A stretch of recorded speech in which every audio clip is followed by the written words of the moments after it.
할렐루야. 참으로 은혜스럽습니다. 할렐루야. 한 주간 안녕하셨습니까? 네. 민정 전도사님이 찬양을 하시니까 수년 전 밤새도록 음악 틀어놓고 춤을 추면서 하나님께 영광 돌리는 그 모습이 생각납니다. 저 이제 새벽 기도하러 갔어요. 왜 안 자? 새벽 3시 반, 4시였는데 제가 집 귀가할 때가 11시였어요. 근데 그때까지 춤을 추고 있는 겁니다. 혼자서 땀을 뻘뻘 흘리면서 춤을 추고 있어요. 그러니까 하나님께 영광 돌리는 무대를 위해서 안무를 준비하고 있었습니다. 예, 안무가 뭐 내려온대, 본인 말로는. 뭐시 이리 온대 기도하면. 예, 그래서 그때 시골 교회였지만 많은 도시에 초청을 받고 재즈 힙합이었어요. 빵값 그리고 차값도 저희가 쏠쏠하게 받아가면서 공연을 다녔던 기억이 납니다. 참 무대 많이 섰죠. 참 많이 섰습니다. 그때가 갑자기 생각이 났습니다. 그리고 지금은 또 이렇게 늙어서 중년을 보내면서 또 찬양을 하니까 너무 기분이 좋습니다. 지난주 말씀은 여러분 도리어 복을 빌라였습니다. 복을 빌어 보셨습니까? 여러분 우리가 꼭 생각해야 될 것이 있는데 하나님을 의식하면서 살아야 합니다. 하나님을 의식하는 것이 무엇이겠습니까? 본문 한번 보여주세요. 하나님을 의식하는 것이 도대체 무엇일까? 예? 한 번 더 넘겨주세요. 20절에 있습니다. 하나님은 이 사상과 철학을 가지고 계십니다. 자기를 사랑하는 자는 다 보호하시고 악인은 다 멸하시로다 하였습니다. 이 말씀이 진리가 되려면 어떻게 풀어야 되겠습니까? 이 말씀을 잘못 풀면 비진리가 됩니다. 비진리로 풀어볼게요. 나 여호와를 사랑하고 믿는 자들은 내가 보호하고 나 여호와를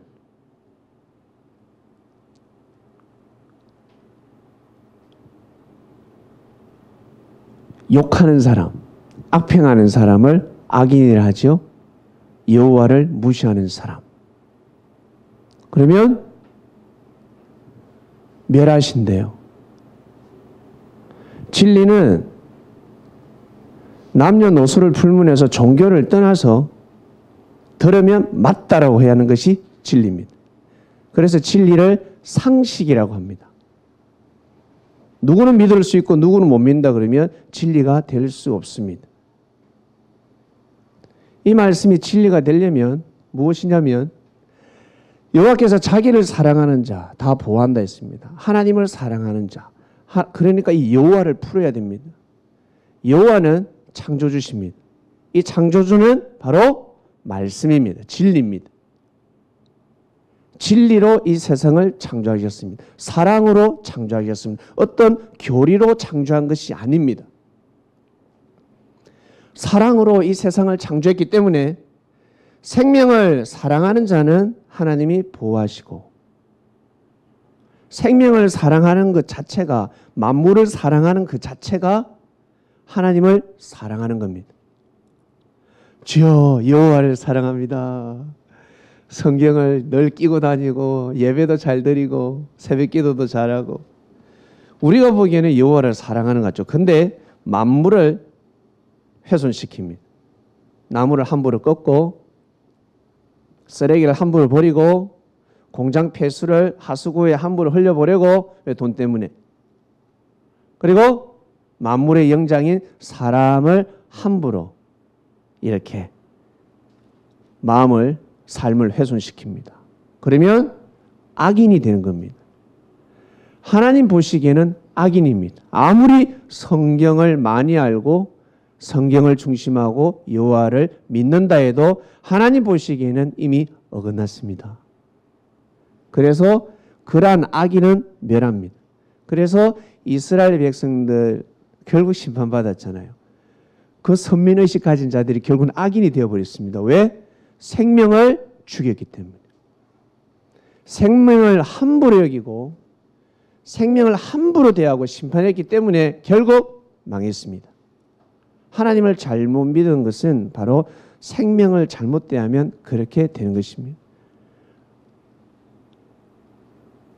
그리고 생명을 사랑하면 하나님을 사랑하는 것이 되고 만물과 생명을 멸시하는 것은 악인이 되는 것입니다. 생명을 딱 멸시하는 순간 여러분이 알고 있는 하나님의 말씀, 성경 말씀은 부적으로 바뀝니다. 진리가 아니라 부적이 됩니다. 그걸 성경에서는 666 표를 받지 말라고 하는 겁니다. 이마에 받지 말아라고 합니다. 이 진리가 비진리로 싹 둔갑해 버리는 겁니다. 진리와 비진리는 한 끗 차이입니다. 저는 그렇게 생각합니다. 제가 만난 예수님은 이렇게 가르쳐 주셨습니다. 오늘 제가 예수님께 받은 아주 귀한 말씀이 있는데 이 시대를 이렇게 밝힐 볼 수 있는 말씀들이 있어요. 꼭 받아가시길 바랍니다. 이 말씀을 가지고 있으면 많은 사람에게 아마 여러분 은혜를 줄 수가 있습니다. 자신감을 가지고. 네, 오늘 말씀은 본문 처음으로 가겠습니다. 주제 보겠습니다. 오늘 말씀의 주제는 하나님이 보호하십니다. 여러분, 하나님이 정말 나를 보호하신다고 믿습니까? 하나님이 우리 민족, 조국을 보호한다고 믿으십니까? 이 조국 땅, 우리가 살고 있는, 우리가 태어난 땅을 조국이라고 합니다. 이 대한민국. 대한민국이기 전에 원래는 이름이 무엇이었습니까? 대한제국이었습니다. 대한제국, 국호가 대한제국이기 전에는 조선이었습니다. 결국 이 조선이 망했습니다. 망해버렸습니다. 1910년도에 정확하게 망했지만 사실 1905년부터 망하지 않았습니까? 외교권을 다 박탈당했습니다. 조선의 힘을 외국에다가 펼칠 수가 없었습니다. 일본이 딱 가로막고 있었습니다. 독방에 갇힌 것 같습니다. 조선 땅이라는 감옥에 우리는 갇혀버렸습니다. 구속받기 시작했습니다. 그러다가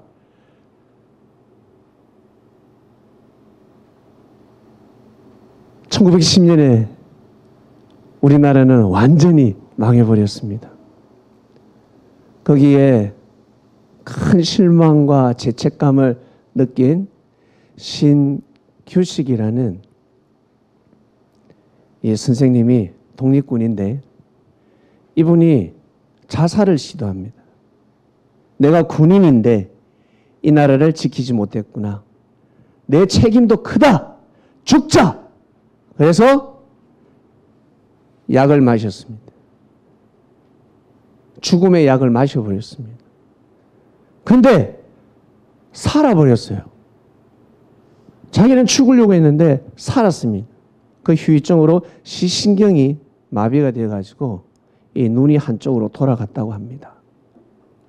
그래서 이 조선 땅에서 살 수 없으니까 저 중국 땅으로 만주로 넘어갔습니다.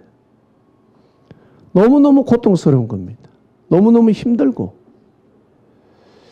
그래서 이 대한제국이 그때 망했잖아요. 대한제국이. 근데 이 대한제국, 조선에서 대한제국으로 이름이 어떻게 바뀌었겠습니까? 고종 황제가 중국의 영향을 받으니까 그래, 중국 황실에서는 이 나라 국호를 정할 때 두 자가 아니라 한 자를 정한다고 합니다. 그래서 청, 명 이렇게 정했다고 합니다. 두 자가 아니래요. 그들이 보기에는 조선, 일본, 몽골, 거란은 오랑캐입니다. 한자라고 합니다. 우리 청, 그리고 명, 원, 나라라고 하지 않았습니까? 딱 한자를 쓴다고 합니다. 그래서 그 영향을 받아서 우리도 하나로 택하자 했는데 중국이 이미 수천 년 동안 다 써가지고 쓸 그 단어가 딱히 생각나지 않는 거예요. 근데 머리를 굴려가지고 그래, 그래도 우리는 삼한 땅이었지. 마한, 진한, 변한이 있었으니까 한자를 쓰자. 그래서 한을 택했다고 합니다. 한 제국하면 이상하잖아요. 근데 중국에서는 그 한자 앞에 항상 대자가 붙는다고 합니다. 대청제국, 대명제국 이렇게 붙는다고 합니다. 그래서 대자를 따와서 대한제국으로 했다고 합니다. 고종 황제가. 근데 이 대한제국이 결국에 대한민국으로 바뀌었습니다. 대한민국으로. 어떻게 바뀌었습니까? 조금 전에 말씀드렸던 신규식이라는 그 선생님이 엄독 자살을 하고 근데 결국은 미수에 그쳤죠. 늘 독립을 영원했습니다. 우리나라를 다시 되찾아야 하는데 그러나 힘이 없습니다. 많은 우리나라의 이 광복, 독립을 위해서 늘 335 모임을 했다라고 합니다. 그러면서 어느 날 누가 만든지를 모르는데 이 애국가가 가사가 탄생한 거예요. 가사는 이 조선을 사랑하는 가사는 만들었는데 곡이 없잖아요. 이 곡을 어디에서 가져오냐면 스코틀랜드 민요라고 해요. 저도 이번에 알았습니다. 올드랭 사인이라는 민요라고 합니다. 동해물과 백두산이 마르고 닳도록 하나님이 보호하사 우리나라 만세 무궁화 삼천리 화려한 강산 대한 사람 대한으로 길이 보전하세 이 노래를 불렀다고 합니다. 가사는 너무 좋고 곡이 없으니까 저 스코틀랜드의 민요 곡을 가져와서 이렇게 붙여서 노래를 부른 거예요. 그러니 이 가사를 보면 우리 이 땅을 얼마나 사랑했는지 우리 선조들은 알지 않겠습니까? 곳곳에서 노래가 울려 퍼졌습니다. 결국 때가 되면 안익대 선생님이 곡을 우리나라 곡으로 직접 작곡을 했습니다. 결국 그러다 1919년도입니까? 1919년도에 이런 일이 있었더라고요. 1919년도에 3.1절이 일어나고 3.1절은 결국에는 대대적인 성공은 하지 못했습니다. 수많은 사람들이 죽임을 당했습니다. 그 결론을 어떻게 내리냐면 정부가 없구나. 구심점이 되는 정부가 없기 때문에 독립운동을 실패했구나. 성공하려면 구심점이 필요하다. 우리가 우리끼리 정부를 만들자 해서 한성에도 하나 만들고 블라디보스톡에도 하나 만들고 그 다음에 상해에 하나 만들고 근데 결국에는 이 세 개가 나중에 상해 임시정부로 하나로 합쳐졌다라고 합니다. 합쳐지면서 생각한 거예요. 우리 나라 이름을 만들자. 대한제국은 망했으니까 이제 우리나라 이름이 필요하다. 머리를 맞댔습니다. 거기에 신석구라는 선생님이 신규식 선생님의 사상을 물려받았는데 뭐냐면 이 대한이 생각나요. 대한제국을 그래 만들었잖아요. 이게 생각이 난 거예요. 그래서 근데 그 당시에는 민국이라는 것을 쓰지 않는다라고 합니다. 항상 제국, 왜 황제의 나라, 왕의 나라지 백성의 나라가 아니라는 거예요. 근데 중국이 2000년 동안 그 제국이 흘러내려오다가 황제의 나라가 이어져 오다가 백성들이 들고 일어난 겁니다. 중화인민들이 들고 일어나가지고 중화민국을 만들자라는, 여러분 잘 아시는 순원을 중심한 민국을, 백성의 나라를 만들자라는 그 사상이 전파되면서 이 신규식 선생이나 신석구 선생이 순원을 만난 거예요. 만나가지고 그 2000년 동안 내려온 그 엄청난 제국 정신을 반하는 공화국의 그 사상과 정신이 지금 씨를 뿌리고 꽃을 맺힐 때가 온 겁니다. 충격이었어요. 뭐? 황제의 나라가 아니라 백성의 나라라고? 우리는 이 중국은 이제 중화민국을 만들 것이다. 대대적인 반란이 일어난 거예요. 그 사상을 딱 가지고 있었어요. 그래서 이름은 대한이라고 있잖아요. 그러니까 대한민국을 하자 이래 된 겁니다. 대한민국을 하자. 해필 왜 대한이냐. 대한제국 망하지 않았냐. 여운형 선생이 대한제국은 망하지 않았냐라고 했을 때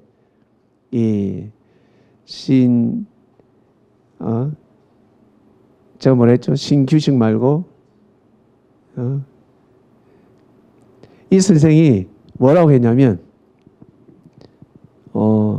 대안으로 망했으니까 대안으로 흥하자라고 했답니다.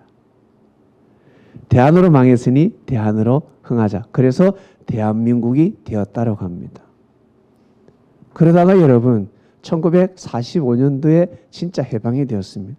제가 오늘 이 말씀을 왜 드리냐면 오늘 이 성경 말씀이 너무 중요한 말씀이 있기 때문에 드리는 겁니다. 오늘 여러분 비사를 가지고 가십니다. 엄청나게 중요한 말씀을 지금 오늘 가지고 가실 겁니다. 이렇게 될 걸 하나님이 아셨을까 모르셨을까? 창조주이신 하나님이. 여러분 저는 아셨다고 봐요. 오늘날 우리가 예배드리는 것을 태초에 하나님은 태초 아셨을까 모르셨을까? 저는 안다고 생각합니다. 그 하나님의 정신을 따라갈 수는 없지만 내일 우리가 어떤 마음을 먹고 살지 그 미래를 하나님은 알고 계신다고 생각합니다. 1945년도에 우리나라가 해방될 거라고 하나님은 저는 아셨다고 생각합니다. 그렇게 계시를 하고 해도 그 하늘의 계시를 받아 듣지 않았던 일본이 야구방망이 2대 맞고 정신 차린다는 걸 하나님 아셨을까 모르셨을까? 아시는 거예요. 그렇게 하지 않으면 말을 듣지 않습니다. 결국 일단 수십 년을 삭제시키고 1945년도 해방이 되었습니다. 정말 축복 아닙니까? 진짜 축복. 로또를 맞이하는 것 같습니다. 어린아이들은 로또의 가치를 모릅니다. 야, 이 천 원을 로또 하면 로또 당첨돼 1등 돼. 아이들은 1등에 상관이 이게 관심이 없어요. 1000원짜리 사탕 사줘. 나 그럼 엄마 사탕 먹을래? 할 겁니다. 그것처럼 광복이 그렇습니다. 광복은 여러분이 지금 로또 되는 기분과 같습니다. 독립을 염원했던 사람들에게는 그렇습니다. 그러나 독립을 원치 않는 사람에게는 로또가 아니라 망하는 거겠죠. 민심이 중요하지 않습니다. 저는 늘 정치에서 민심이라고 하는데 민심보다 더 중요한 것은 법입니다. 정의롭게 많은 사람이 반대를 해도 법이 그러면 법대로 해야 됩니다. 왜 법관들이, 경찰이, 검사가 민심을 봅니까? 찬성하면 밀어붙이고 찬성 안 하면 빼고 그게 무슨 법을 집행하는 사람이에요. 법관은 민심을 보면 아니 됩니다. 민심은 돈 주면 좋아하고요. 잘해주면 좋아하고 못해주면 싫어하는 게 민심이에요. 민심은 늘 왔다 갔다 합니다. 민심이 중요한 것 같지만 민심 위에 바로 헌법이라고 생각합니다. 저는 그렇게 생각합니다. 우리의 마음도 중요하지만 우리의 환경과 여건, 우리의 생활 형편도 중요하지만 더 중요한 것은 하나님의 말씀입니다. 우리 마음대로 우리 형편에 따라서 하나님 말씀이 바뀌길 원하십니까? 주께서 말씀을 다르게 선포하기를 원하십니까? 예? 아니라는 거예요. 사람이 힘들어도 법을 중심에서 살아야 합니다. 그래야 길게 갈 수가 있습니다. 그러니 이 사회에 수많은 민심들이 있을 것입니다. 다수의 민심들이 있을 것입니다. 왜 예배드리러 가냐? 왜 새벽 기도하냐? 왜 그렇게 사냐? 그게 민심입니다. 여러분을 향한 민심일 수도 있습니다. 그러나 우리는 그리스도인이기 때문에 하나님께 영광 돌리는 조그마한 것도 너무 귀하게 생각하는 것입니다. 너무 소중하게 생각합니다. 제가 이 복음을 받아들일 때 주님을 그리스도로 영접하며 갈 때 우리 가정의 민심이 어땠는 줄 아세요? 우리 가족이 아니라 우리 친척들의 민심은요, 말도 아니에요. 저 그 민심 따라갔으면 저 인생 큰일 날 뻔했습니다. 그 민심이 중요하지 않았습니다. 하나님의 뜻이 중요했습니다. 하나님의 뜻. 그러다 보니까 그 민심은 하나님의 뜻으로 달려왔고, 지금 보세요. 박민정 전도사님이 찬양하잖아요. 지금 우리 아버지가, 우리 어머니가 앉아 계시잖아요. 이런 일이 생기더라는 것입니다. 그래서 저는 앞으로도 그렇게 살 작정입니다. 사랑하는 그리스도인 여러분, 1945년에 해방이 되었을 때 정말 많은 사람이 기뻐하였습니다. 그런데 몇 년 지나지 않아서 6.25가 일어났습니다. 여러분, 6.25가 왜 일어났다고 생각하십니까? 감옥에 갇혀 있다가 6.25 일어나가 풀려난 사람들은 이런 말을 하죠. 아, 나를 감옥에서 하나님께서 풀어주시려고 6.25가 터졌다라고 합니다.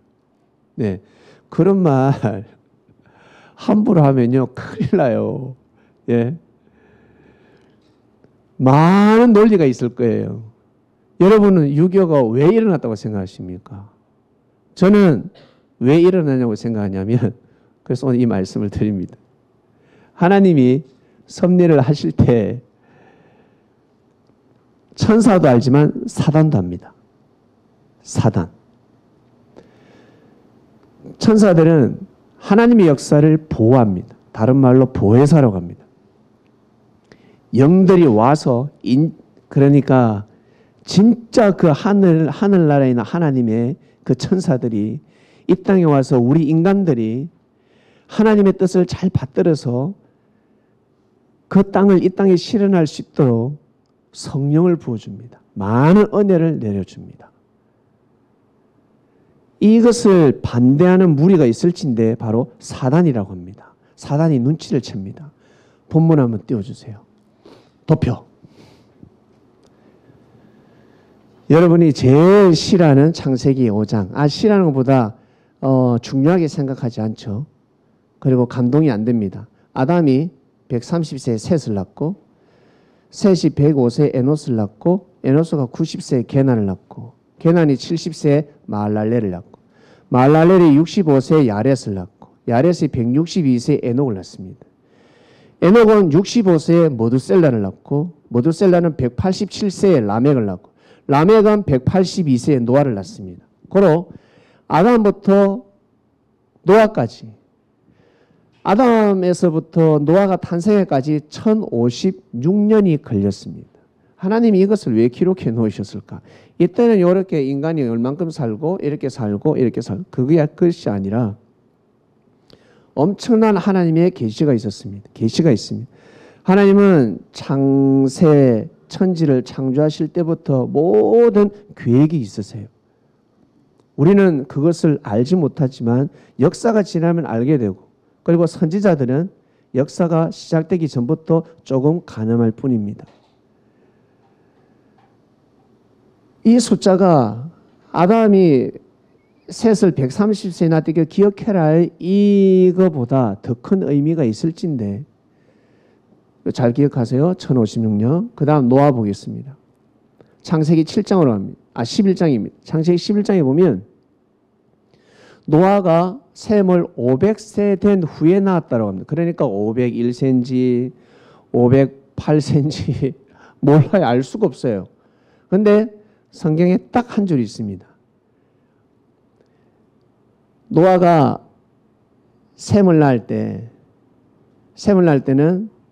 노아 홍수 심판 2년 후라고 합니다. 노아 홍수 심판 2년 후에 셈을 낳았습니다. 그러니 노아 홍수 심판이 몇 년도에 일어났는지, 몇 살 때 일어났는지 보면 알 수가 있습니다. 노아 홍수 심판은 노아가 600세에 일어났습니다. 그러니 602세에 노아 나이 602세에 셈을 낳았어요. 그러면 셈은 아르박사가 100세에 낳았으니까 602세에서 100세를 빼면 502세가 딱 나옵니다.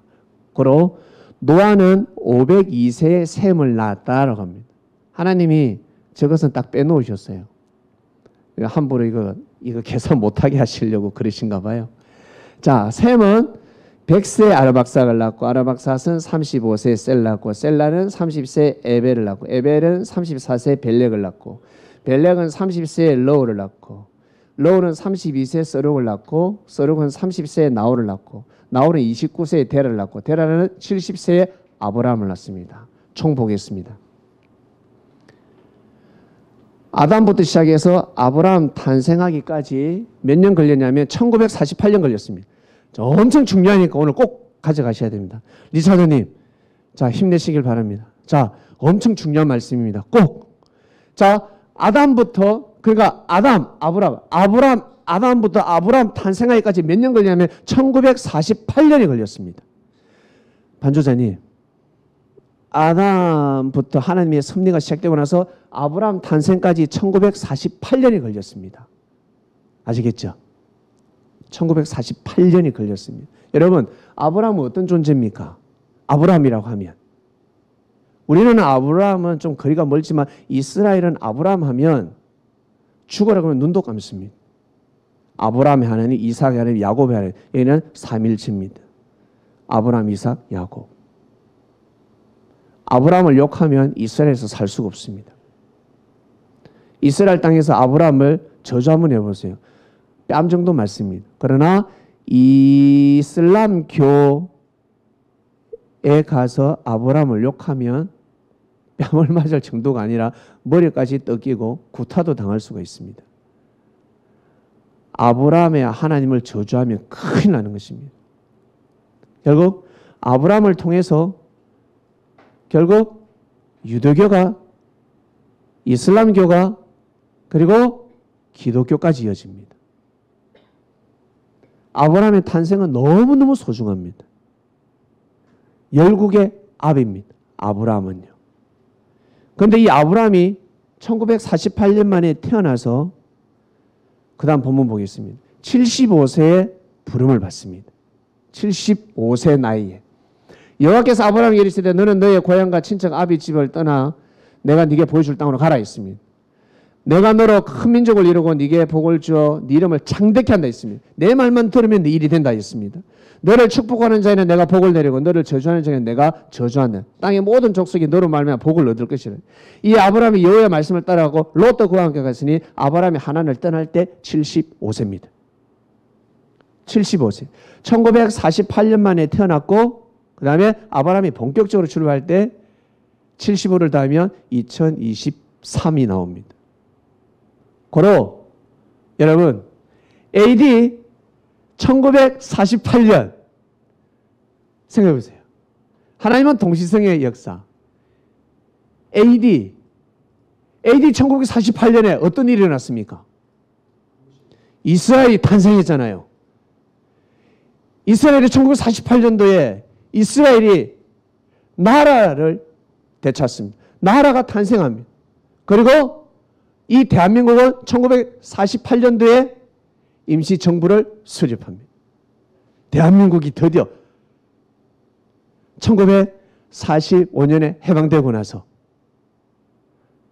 1948년도에 여러분 세계 반포합니다. 여러분 이게 우연이라고 생각하십니까? 그것도 1948년 같은 해에 육적인 하나님을 제일 잘 믿는 나라는 유대인들, 유대교, 하나님을 제일 잘 믿었습니다. 그 나라가 다시금 탄생하고 그 다음에 이 대한민국 예수님을 제일 잘 믿는, 전 세계에서 예수님을 제일 잘 믿었던, 제일 잘 믿는 민족 1948년, 이 대한민국 1948년도에 여러분 대한민국 임시정부를 수립합니다. 영육, 하늘이 이렇게 역사를 하셨습니다. 기가 막힌 일입니다. 이때부터 하늘은 1948년부터 75년 다음에 2023 역사를 감행하시는데 아브라함, 이삭, 야곱으로 갑니다. 이게 무슨 뜻일까? 그전에도 하나님께서, 주님께서 이 땅에, 조선 땅에 역사를 감행하셨겠지만 주님께서 진짜 우리 수많은 우리 기독교인들이 기다렸던 예수님의 진짜 예수님이 오셔가지고 영으로 오셔서 역사를 감행하는 거예요. 이 땅에서. 이 땅에서. 하나님께서 이스라엘만 역사하셨겠어요? 전 유럽, 동아시아 역사를 다 했지만 그러나 때가 되면 한 나라를 정하셔서 하나님이 역사를 감행하셨는데 바로 이스라엘입니다. 거기에 아기 예수가 오셨습니다. 그처럼 하나님께서 새천년의 역사를 감행하실 때 예수님께서 수많은 나라를 지금까지 2000년 동안 역사를 감행하셨지만 한 나라를 뽑으시고 본격적으로 이제 열매 맺는 나라에 복을 부어주시는 겁니다. 이것을 예수님이 감행하실 때 사단들이 알까요? 모를까요? 알죠. 1948년부터 시작할 때 결국 2년 뒤에 사단은 전쟁을 일으킵니다. 예수님 2000년 전에 오셔서 예수님 복음 전하실 때 사단이 역사에서 예수님 죽이면 끝날 줄 알았죠. 사단이 그렇게 한 것처럼 또 예수님을 죽이려고 하는 겁니다. 이제는 전쟁 일으키면 다 죽으니까. 전쟁 일으키면 사람들이 다 살려고 그러고 먹고 살기 바쁘지 시대가 그런 시대가 아니거든. 나를 없애버리면 끝나는 거예요. 나를 없애버리면. 그래서 저 사단의 주관을 받은 북한이 무기를 들고 와서 이 나라를 초토화시켰습니다. 결국 그리스도 국가들이, 연합군들이 함께하여 이 땅을 지켜줬습니다. 인천사들이 이 땅을 지켰습니다. 결국 1953년도에 휴전을 하게 됩니다. 절대 우연이 아닙니다. 큰 복이 왔을 때는 여러분 반드시 큰 화가 온다는 말이 있지 않습니까? 내가 이룬 역사, 내가 수고하고 애써서 열심히 노력했습니다. 돈을 벌었습니다. 나 혼자 진짜 수고하고 애썼습니다. 조심해야 됩니다. 주위의 사람들이 그 수고하고 애쓴 것을 훔쳐갈 수 있습니다. 반면에 하나님께서 여러분들에게 큰 은혜를 주십니다. 내가 수고하고 애쓴 건 둘째 문제고 하늘을 깨서 성령을 부어주셨습니다. 줬다고 팔딱팔딱 뛰다가 탁 실족합니다. 사단이 바로 쳐버립니다. 항상 복이 오면 화가 오고 화가 오면 복이 오는 겁니다. 그럴 때 이것을 주관할 수 있는 것은, 이 복을 주관할 수 있는 것은 이 복은 다 하나님 것이구나. 이 힘은 하늘로부터 오는 것이구나 라고 해야지만이 감당할 수 있습니다. 내 거라고 하는 순간 빼앗기게 되어 있습니다. 이 물질이 내 거다. 내가 태어날 때부터 머리가 이렇게 똑똑해. 나는 너무 지혜로워. 내 거라는 순간 결국은 비참한 일들이 생깁니다.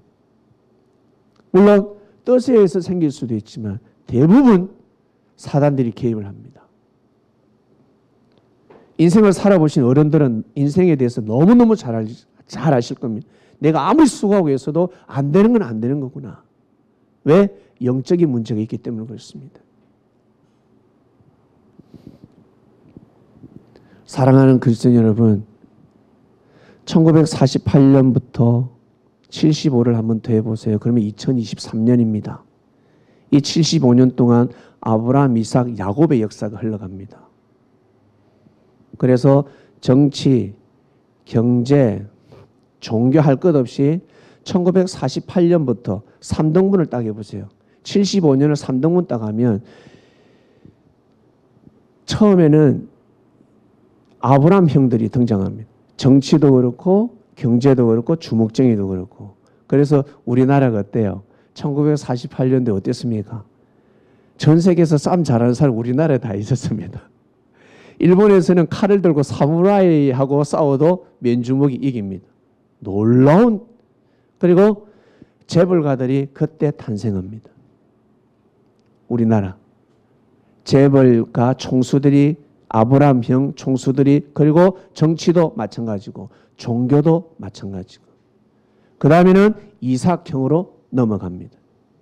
아브라함은 영웅 호글형이니까 밀어붙입니다. 완전히 강개토대왕 같은 성품을 가지고 있는 사람들이 이 대한민국에서 출몰하기 시작합니다. 하나님이 그렇게 역사를 하셨습니다. 그 다음에는 야곱입니다. 야곱은 업적이 없습니다. 야곱은 업적이 없습니다. 아니, 야곱이 아니라 이삭입니다. 이삭은 업적이 없습니다. 이삭의 업적이 무엇입니까? 성경을 보면 한 절이 있는데 엄마의 장막에 가서 위로를 받았더라 나옵니다. 장막이 나옵니다.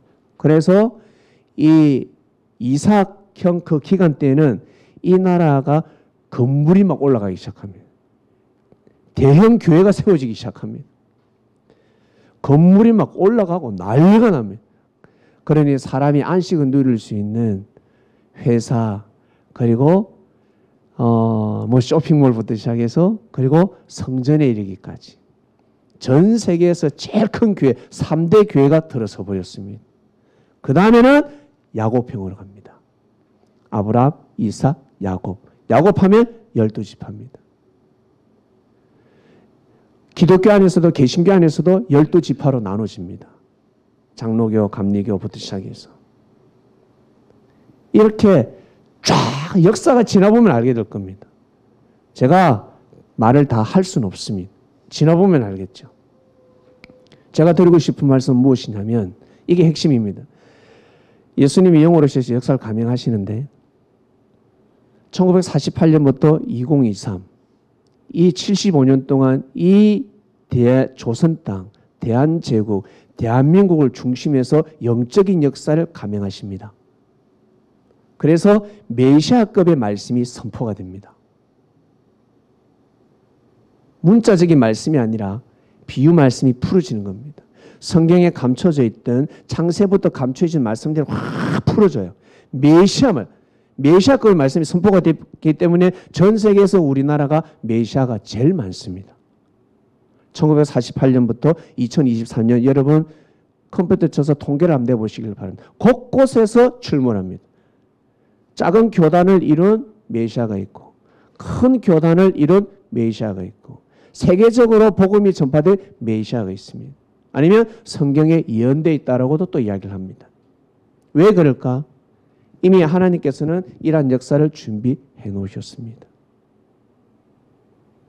그런데 이 역사가 잘못 가면 꼬그라집니다. 자기가 메시아 재림주, 내가 성경에 예언되어 있는 인물이다. 그러니 그 메시아급의 말씀을 가지고 예수님이 오셨다. 예수님을 증거해야 되고 자기가 제자 입장에서 예수님을 증거해야 되는데 그것이 아니라 예수님 이름을 기도하다가 나중에 자기 이름으로 기도하게 만들고 그러고 나아가서는 기독교를 무시하게 만들고 이러면 원래 하나님의 뜻인 섭리가 다 해방되어 버립니다. 큰일 납니다. 우리 바이블 미디어 교회가 할 일이 이겁니다. 저는 이 일을 하러 왔습니다. 주님이 주신 말씀입니다.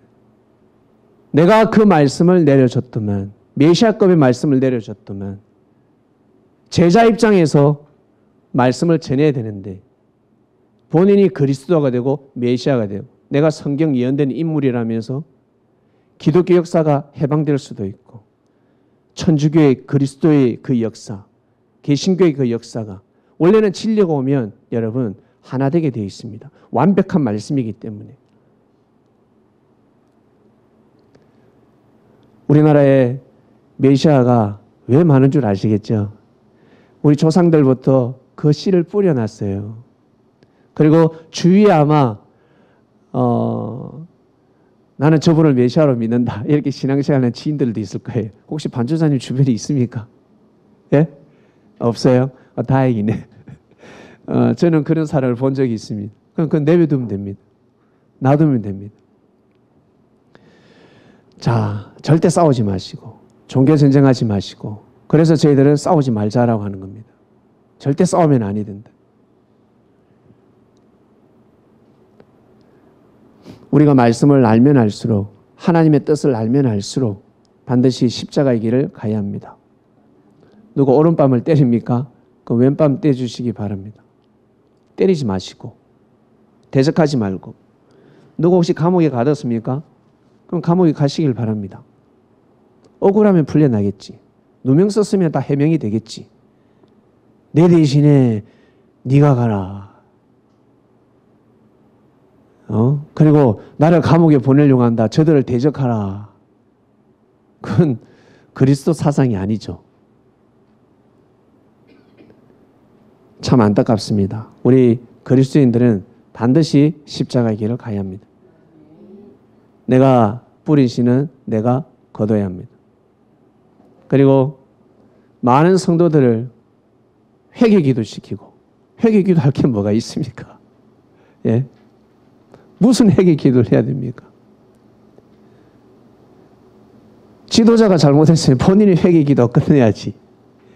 이런 일이 벌어진 것은 다 백성들 너희들이 잘못해서 그렇다.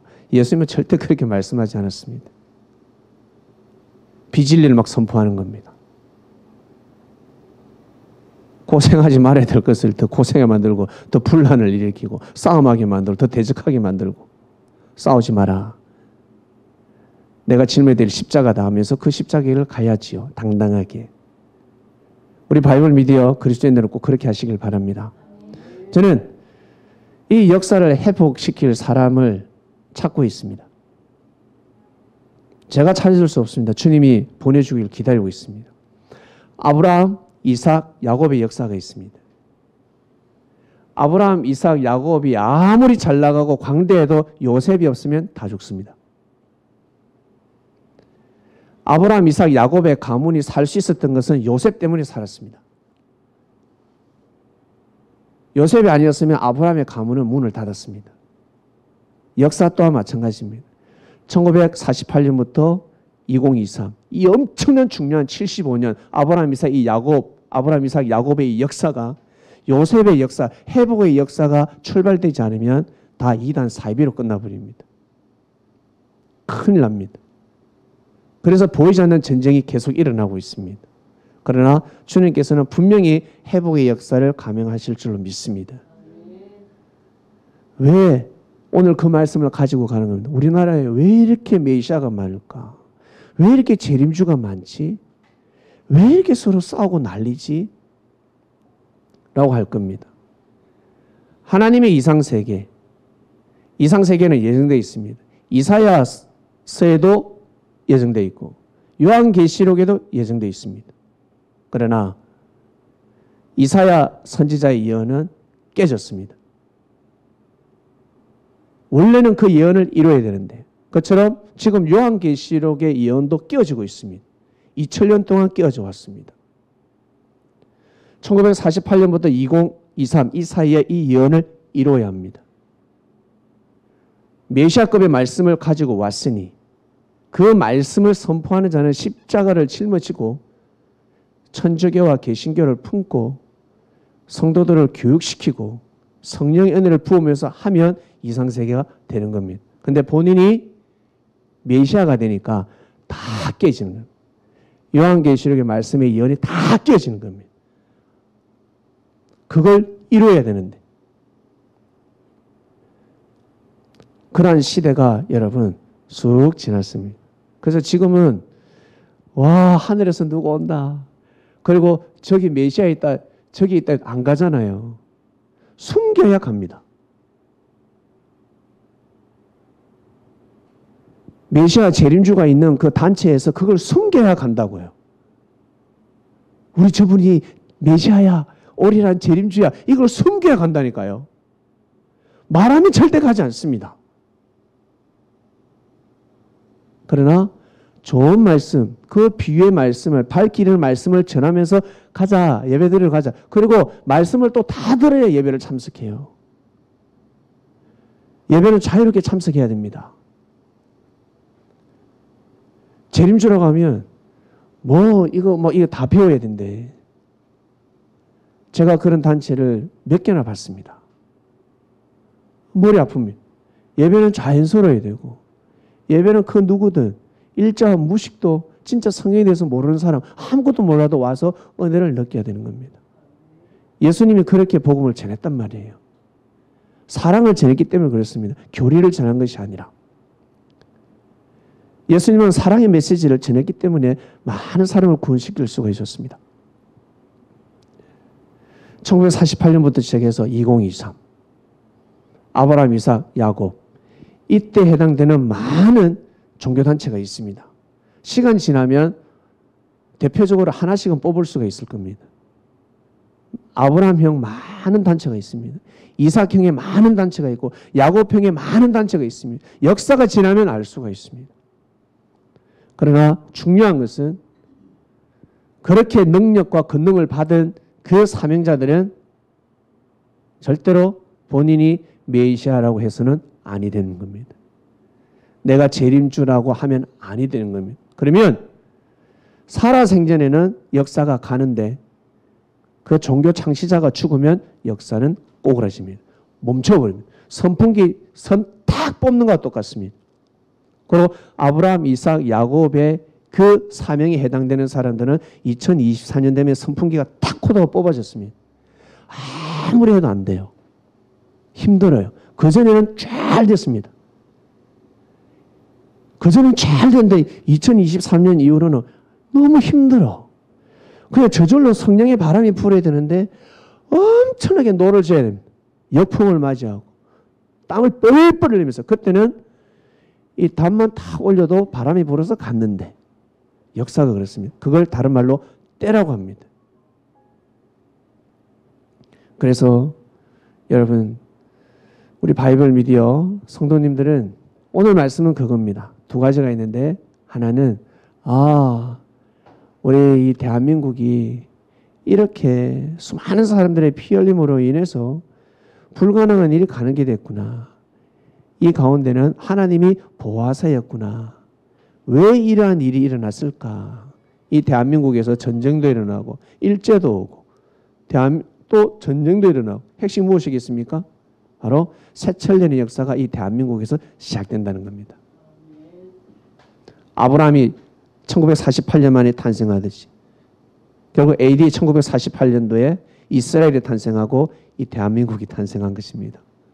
이를 난 사단은 1950년도에 전쟁을 일으키고 끝내버리려 했는데 결국 하나님 부하사 다시금 역사가 시작될 수 있었습니다. 그래서 급속도로 발전했습니다. 이 대한민국 전쟁 이후에 수십 년 만에 이렇게 세계적으로 급속도로 발전한 나라는 우리나라밖에 없습니다. 1948년부터 하늘이 역사를 감행하셨기 때문에 그렇습니다. 저는 73년생인데 제 태어나기 아주 오래전부터 주께서 역사를 감행하셨고 그리고 수많은 우리의 이 종교의 조상들이 순교의 길을 갔기 때문에 우리는 이 날을 맞이할 수 있는 것입니다. 네, 단상에서 제가 전할 수 있는 말씀은 여기까지입니다. 꼭 여러분 마음속에 꼭 십자가를 품으시고 여기 있다 저기 있다 해도 가지 마시라는 예수님 말씀을 한번 생각해 보시고 꼭 우리 바이블 미디어 그리스도인들은 자신에게 주어진 사명을 다하시길 바랍니다. 그래서 저는 농담 삼아 이런 말을 합니다. 길게 보면 야 우리 75명 되면 너무 좋겠다. 75명만 되면 왜냐하면 아브라함이 아브라함, 이삭, 야곱의 가문이 애굽으로 이주할 때 75명이었거든요. 이 75명이 민족을 이룹니다. 요셉을 통해서 은혜를 입어서 결국 큰 민족을 이뤘습니다. 나중에 애굽으로 또 미움을 받았지만 그처럼 하나님 꼭 이 우리나라 기독교 역사가 꼭 회복되게 해주세요. 꼭 회복되게 해주세요. 저는 그런 기도를 하고 있습니다. 그만한 말씀이 있고 그만한 하나님의 은혜를 주셨습니다. 그 은혜를 입어서 오늘도 여기서 예배를 드리게 되었고 다음 성전은 어떻게 길을 열어주실지 모르겠습니다. 이적과 기적으로 이 성전의 은혜를 베푸시는 주님께 감사함을 드리고 이렇게 또 같이 예배를 드리면서 인연이 되는 분들을 저는 귀하게 생각하고 소중하게 생각할 것이며 이 시대에 십자가를 짊어지고 갈 그리스도인들을 늘 찾고 있습니다. 기도하고 있습니다. 그리하여 천주교도 품고 우리 개신교 안에 수많은 교파도 품고 해서 정말 하나님이 원하시는 그리스도 교회를 만들어서 정말 한번 그렇게 한번 살아보자라는 마음을 가지고 있습니다. 오늘 말씀 여기까지 하겠습니다. 하나님 아버지 감사합니다. 하나님 보호하사 말씀입니다. 네, 이 대한민국을 지켜주셔서 정말 감사합니다. 대한제국이 있었고 조선이 있었습니다. 이 한반도를 지켜주신 은혜에 진심으로 감사함을 드립니다. 하나님의 큰 은혜가 있음에도 불구하고 우리 인간의 부족과 나약함과 단점이 성장하여 죄가 되는 바람에 하나님의 섭리 역사를 하나님의 뜻을 대적하기도 하였습니다. 하나님 아버지 오늘은 단상에 이 말씀을 허락하셨습니다. 뭔지는 모르겠지만 어떤 상황인지 모르겠지만 이 말씀에 은혜를 주셨기 때문에 이 말씀을 선포했나이다. 하나님 오늘 같이 예배드린 여기 그리스도인들이 있습니다. 교파가 다른 그리스도인들도 있습니다. 하나님 우리 바이블 미디어 교회에서는 이러한 말씀을 전하고 이러한 말씀을 추구하고 이러한 사상과 철학을 가지고 가고 있음을 또 잘 알았으면 좋겠고 우리는 하늘 아래 한 형제이오니 서로 꼭 하나가 되고 서로 인정해주고 가야 될 길을 서로 다른 길이면 서로 또 가야 될 것이고 가다 보면 만나야 될 길이면 또 만나게 될 것이고 하나님 어쨌든 우리 이 바이블 미디어 교회에서 예배 드릴 때마다 참석하고 영상으로 예배를 보고 그리고 영상이 업로드가 되면 또 보는 생명들도 있습니다. 꼭 각자 처소에서 서로 욕을 욕되게 악을 악으로 절대 갚지 말고 살아가는 말씀을 꼭 실천하는 그리스도인들이 되길 원합니다. 이번 한 주간은 하나님 보호하사입니다. 하나님이 보호하사 하나님이 도우시는구나 보호하고 계시는구나 라는 것을 절대 믿는 한 주간이 되길 원합니다. 이 모든 기도 사랑하는 우리의 주님이신 예수님의 이름으로 기도드립니다. 아멘.